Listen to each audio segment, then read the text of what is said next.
एक बार गौतम बुद्ध के पास एक व्यक्ति आता है और उनसे कहता है, बुद्ध, मैं भिक्षु बनना चाहता हूँ, कृपया करके मुझे अपने संग में सम्मिलित कर लीजिए। बुद्ध उस व्यक्ति से कहते हैं, मैं तुम्हें अवश्य सम्मिलित करूँगा, पर उससे पहले तुम्हें मेरे एक प्रश्न का उत्तर देना होगा। वह व्यक्ति बुद्ध से कहता है, पूछिए बुद्ध, क्या प्रश्न है? बुद्ध पूछते हैं, तुम्हारा सबसे बड़ा भय क्या है? तुम्हें किस चीज से डर लगता है? वह व्यक्ति उत्तर देता है, बुद्ध, मुझे भूतों से बहुत डर लगता है। बुद्ध उस व्यक्ति से पूछते हैं, क्या तुमने कभी भूत देखा है? वह व्यक्ति कहता है, नहीं बुद्ध, परंतु मैंने भूतों के बारे में सुना बहुत है और मुझे सबसे ज्यादा भय भूतों से ही लगता है। बुद्ध कहते हैं, ठीक है, यदि तुम्हें संग में सम्मिलित होना है तो तुम्हें एक दिन और एक रात शमशान में गुजारनी होगी। क्या तुम तैयार हो? वह व्यक्ति थोड़ा झिझकता है, पर भिक्षु बनने के लिए वह बुद्ध की इस बात को मान लेता है। अगले दिन वह व्यक्ति प्रात ही शमशान पहुंच जाता है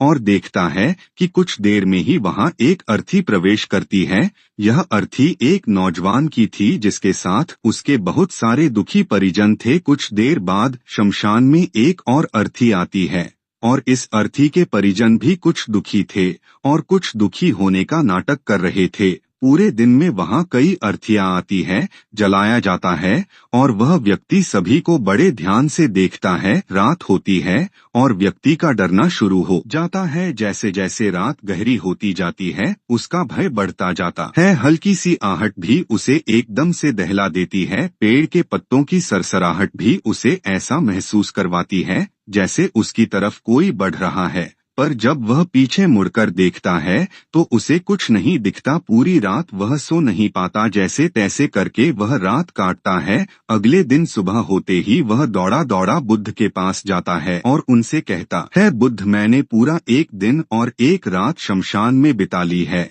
और अब मेरी आपसे विनती है कि आप मुझे अपना भिक्षु स्वीकार ले। बुद्ध उस व्यक्ति से पूछते हैं, क्या तुम्हारी मुलाकात भूतों से हुई? वह व्यक्ति बुद्ध से कहता है, बुद्ध, भूत का तो पता नहीं, पर मेरा भय चरम पर पहुंच गया था। मैं ही जानता हूं कि मैंने कैसे रात काटी है। अब बस आपसे मुझे यही आशा है कि आप मुझे संघ में सम्मिलित कर लेंगे। बुद्ध कहते हैं, हाँ अवश्य कर लूंगा, पर तुम्हें एक बार दोबारा शमशान जाना होगा। वह व्यक्ति पूछता है, परंतु क्यों? बुद्ध कहते हैं, क्योंकि जिस बीज को मैं तुम्हारे भीतर बुआना चाहता था उस बीज से तुम वंचित रह गए, इसीलिए तुम्हें दोबारा जाना होगा। बुद्ध की आज्ञा मानकर वह व्यक्ति अगले दिन प्रातः शमशान पहुंच जाता है और इस बार पूरे दिन में वह देखता है कि गरीब, अमीर, जवान, बूढ़ा, हर व्यक्ति की अर्थी शमशान में आती है और जलकर राख हो जाती है। इस बार पूरे दिन में वह देखता है कि गरीब, अमीर, जवान, बूढ़ा, हर व्यक्ति की अर्थी शमशान में आती है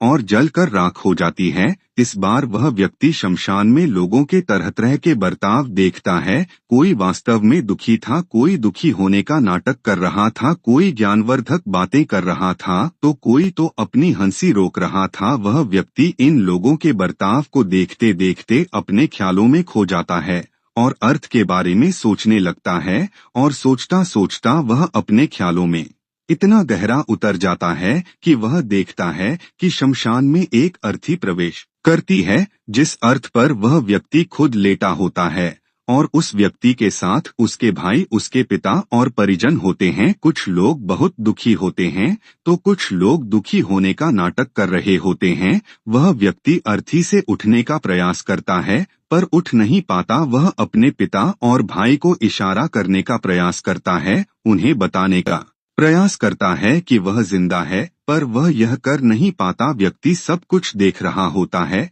पर कुछ बोल नहीं पाता। उस व्यक्ति को अर्थी से उतारकर चिता पर लिटा दिया जाता है और फिर उस चिता में आग लगा दी जाती है। वह व्यक्ति रोता है, चीखता है, चिल्लाता है, पर उसकी कोई नहीं सुनता। अचानक उस व्यक्ति को होश आता है और वह देखता है कि उसके हाथ पैर स्वस्थ हैं, वह हिल पा रहा है, चल पा रहा है। वह व्यक्ति रोते हुए उसी समय दौड़कर बुद्ध के पास जाता है और उनसे कहता है, बुद्ध, बस अब एक भी क्षण बर्बाद नहीं करना। जो स्थिति मैंने आज अनुभव करी है इस स्थिति के आने से पहले मुझे सब कुछ जानना है, वह सब कुछ जिसके कारण आपके चेहरे पर यह प्रसन्नता है, शांति है। बुद्ध कहते हैं, बस इसी वैराग्य के बीज को मैं तुम्हारे भीतर बोना चाहता था, इसीलिए मैंने पहले दिन तुम्हें अपना भिक्षु स्वीकार नहीं करा था। यह कहानी हमें सिखाती है कि समय उतना नहीं है जितना हम सोचे बैठे हैं, इसलिए जो करना चाहते हो, जो तुम्हें आवश्यक लगता है,